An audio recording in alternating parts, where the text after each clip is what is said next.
Så er vi ved at være klar til Egetex automationsdag i morgen. Som I kan se her, så er den store Kumar-robot, der skal ud og stå ude foran, den er på vej ud.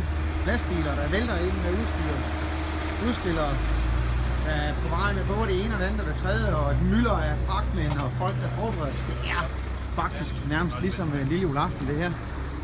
Hurtigt kigge ind i hallen. Basketball, den så vi allerede i går. Vi har faktisk haft den op og køre. Det ser fantastisk godt ud.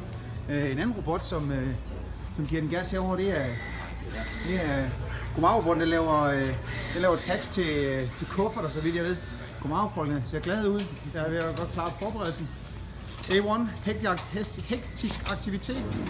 Vi får lige sat lidt kamera op der, så vi kan få lavet en fed film af vores dag i morgen. Som sagt, 600 mennesker bliver vi. Godt gang i on-robot. Du ser koncentreret ud. Er du klar til i morgen? Det er næsten klar til i morgen. Næsten. Yes, hvis man er klar før tid, så er der heller ikke noget ved det. Ved at få lavet nogle opstillinger her af nogle af Egetex egne produkter, men det er jo faktisk ikke så meget det handler om. Det handler jo i virkeligheden rigtig meget om udstillerne. Blandt andet Biler Wittmann, som er mødt ind her.